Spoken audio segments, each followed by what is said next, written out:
Donald Trump was just publicly humiliated on live TV when a reporter confronted him over a blockbuster The New York Times investigation exposing his most corrupt scheme yet. The report lays out how Trump is literally plotting to siphon off taxpayer money for himself. And when the reporter pressed him on it, he completely fell apart. This could very well be his most horrifying moment to date. Stick around for the full exchange and the fallout. As always, like and subscribe for more updates. So, Trump is beyond doubt scheming to line his own pockets with public funds. But before diving into the breaking revelation, I've got to bring up one of the saddest stories this week. Trump's plans for a brand new multi-million-dollar golden ballroom have finally come to fruition. What began as sloppy I rendered concept art has now turned into real demolition as of Monday this week. Trump has repeatedly claimed he loves the White House and has no intention of changing it. He just wants to add this massive extension on top. It won't interfere with the current building. It'll be near it, but not touching it, and pays total respect to the existing building, which I'm the biggest fan of. It's my favorite place. I love it. No one really buys Trump's word anymore. And sure enough, this week we're actually watching him tear down the east wing of the White House. Trump is literally reshaping the home of the presidency as if it were one of his private resorts, acting like he owns the place just like a king would. And speaking of kings, it's been just 3 days and at least one new Trump scandal since the weekend, and Republicans are still spiraling over the No Kings protests from Saturday. Instead of addressing the fact that Donald Trump is both figuratively and literally demolishing the foundations of our democracy, Republican leaders have spent days hurling insults at ordinary Americans who dare to disagree with them, labeling peaceful protesters as criminals and communists. It's a surreal moment in U.S. history, watching elected officials defend one man's ego while ignoring the wreckage he's leaving behind at the very center of American power. Do you really believe that the approximately 7 million attendees who participated this weekend, according to the organizers,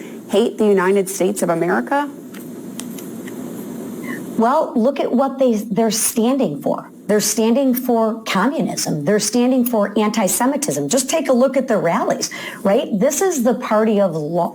The Republicans are the party of law and order. We don't believe in anti-Semitism. Take a look at the speakers that they have at the rally. Take a look at what they're fighting for. They're fighting to defund police, defund ICE. They're fighting not for law and order, but they're fighting for the criminals.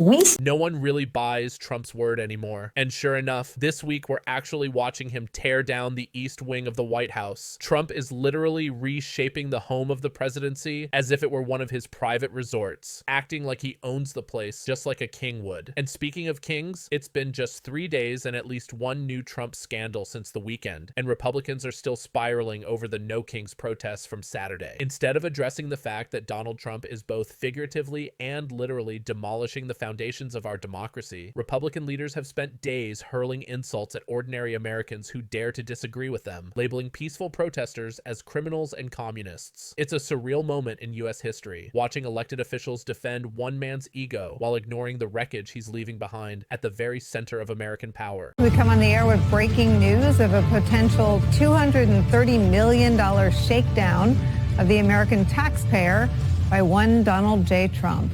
Brand new reporting in the New York Times reveals that Donald Trump is demanding $230 million from the taxpayers as compensation for investigations into him by the Department of Justice. People familiar with the matter tell the Times this, quote, Trump submitted complaints through an administrative claim process that often is the precursor to lawsuits.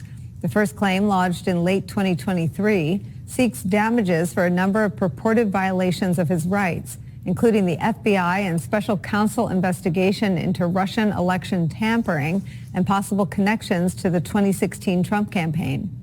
The second complaint, filed in the summer of 2024, accuses the FBI of violating Trump's privacy by searching Mar-a-Lago, that's his club and residence in Florida, in 2022 for classified documents. The mountain of ethical red flags surrounding Donald Trump now demanding $230 million from the government he leads, with his own attorney general set to sign off on any settlement with him, are so obvious even Trump appears to be capable of grasping it. Here's what he said on this last week. I have a lawsuit that was doing very well, and when I became president, I said, I'm sort of suing myself. I don't know, how do you settle the lawsuit? I'll say, give me X dollars, right? Yeah. So now we know X is 230 million buckaroos from us, the taxpayers. Out of everything Donald Trump has done to corrupt our justice system, this might be the most disgraceful yet. These kinds of compensation claims exist to protect people genuinely wronged by the system, those who discover hidden evidence or face legal violations in their case. But Trump isn't claiming that. Instead, he's whining that the Biden administration was simply out to get him, and now he deserves an apology check from taxpayers. It's absurd. And to make matters worse, both the New York Times and NBC reveal that top positions within the Department of Justice have quietly been filled by Trump allies, people who have either worked for or alongside his personal legal team. That means the officials now deciding whether Trump gets his outrageous $230 million payout aren't impartial. They're his own loyalists. It's the fox guarding the henhouse, and the damage to justice runs deeper every day. New York Times goes on to report it will be paid by taxpayers if his former defense lawyers turned top-tier leaders of the Justice Department sign off on it. If the settlement's approved, we'll be paying Trump for 2 investigations that remain on solid factual ground, even according to people still in good standing in the MAGAverse. The New York Times report didn't specify when these massive settlements might be paid out, but let's be real. If Donald Trump sees a way to scam the American people, he'll take it without hesitation. And his reaction when pressed about it says it all. During a press conference today, a reporter confronted him about the story, and Trump pulled his usual act, first pretending he had no idea what she was talking about, then brushing it off by claiming that if he does get any money, he'll probably just give it to charity or something. Sure, because that's totally believable coming from the guy who used his charity to pay legal bills. If you buy that story, then I've got a bridge to sell you. Are you asking the Justice Department to look into the federal investigations into you and look for compensation, and how much are you asking for? Who's asking for what? Are you asking the Justice Department to pay you compensation Whose for compensation? your federal investigations into you? Are you asking them to pay compensation, and how much? Into me? I don't get any compensation. I do it for nothing. I gave up my salary. Into me?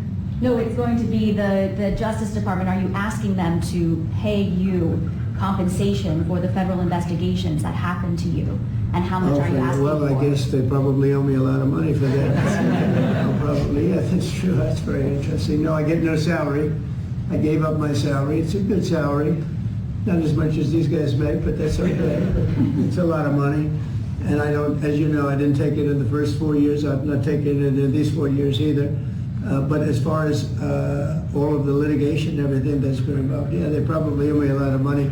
But if I get money from our country, I'll do something nice with it, like give it to charity or give it to the White House while we restore the White House. And we're doing a great job in the White House. As you know, the ballroom is under construction. It's going to be, they've been trying to get it for 150 years, and it's really, I think it's going to be fantastic. But we'll see what happens. For 3 years, Donald Trump has been quietly setting the stage to score a $230 million apology check from the U.S. government. Now that he's filled the Justice Department with loyal MAGA insiders, it's hard to imagine he won't cash in just in time to gift himself a taxpayer-funded Christmas bonus. Trump is robbing the American people blind while turning the White House into his own personal monument. And yet, MAGA supporters lose their minds when we dare to say, no kings. Tell me what you think about today's bombshell in the comments below.